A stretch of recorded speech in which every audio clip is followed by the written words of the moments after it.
Do you know what burnout is? Many of us think of it as stress. But let's clarify, stress and burnout are not the same thing.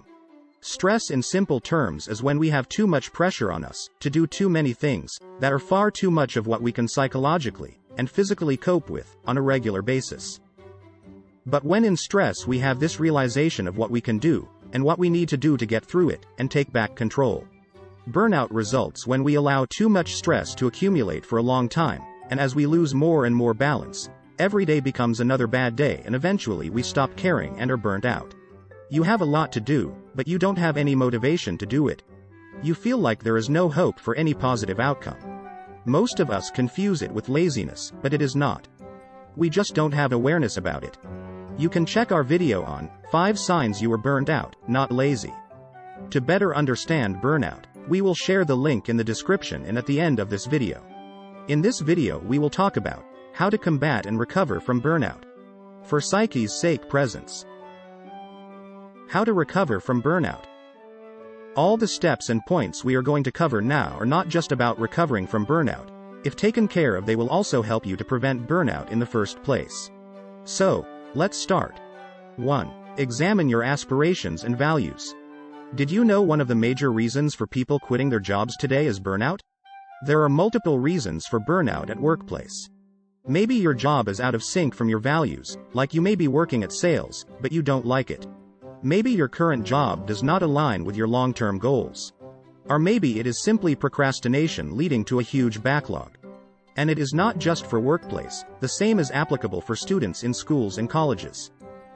So, sit down and maybe grab a pen and paper and examine your aspirations and goals.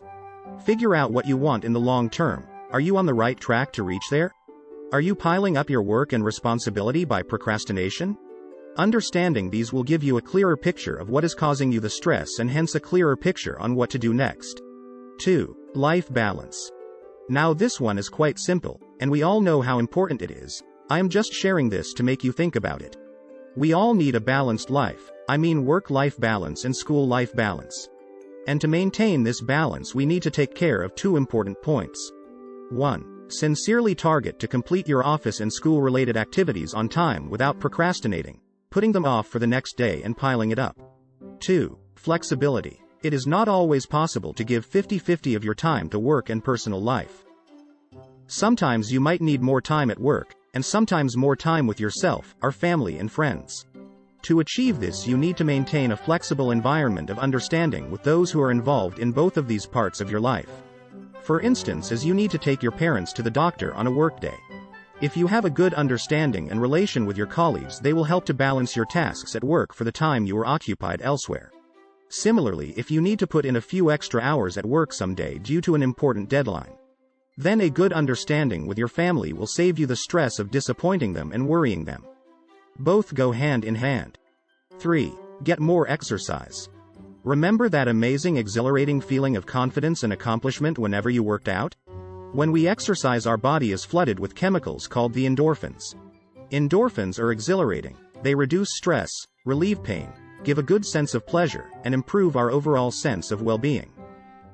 It doesn't necessarily need to be workout at the gym. Any physical activity like playing a sport or going for a run will be very rewarding. So, make time for this.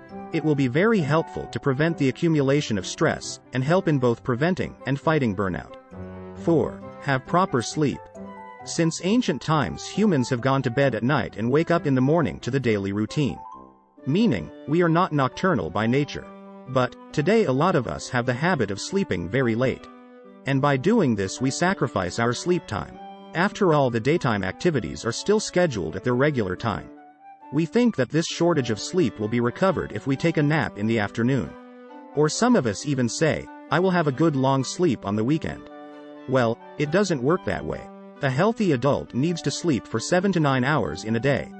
And it means a complete one single full cycle of 7 to 9 hours. Good sleep is our brain's recharge and distress system. When we complete the full sleep cycle, our body wakes up feeling refreshed and renewed. If you sacrifice your sleep cycle, sleep 4 to 5 hours in the night, and wake up grumpy and feel like making time in a boring lecture to take a nap, then your sleep didn't do its job. 5. Take a vacation. Yes, vacation. You can get a great start on your recovery from burnout by taking some time off and going on a real vacation. Taking time off from what is causing the burnout will allow you to relax, detox, and regain your balance. Vacations allow our mind and soul to rejuvenate and heal. We experience different cultures and see the world with a different perspective. And we relax our brain, dive deep into our thoughts, and think about things like we don't get to in our everyday lives. When your vacation is over, and you return back, nothing would have changed. But you need the space and distance to come up with long-term solutions to what is causing your burnout. So, if you don't know where to start on your recovery from burnout, take a break and go on a real vacation. Do you know what else can help us in our fight with burnout? Share with us, it will be very helpful for all of us struggling to beat it. If you find the video helpful, be sure to hit the like button and share with friends. For more videos like this, hit the subscribe button and remember to click on the bell icon so we can notify you when a new video comes up. And as always, thanks for watching.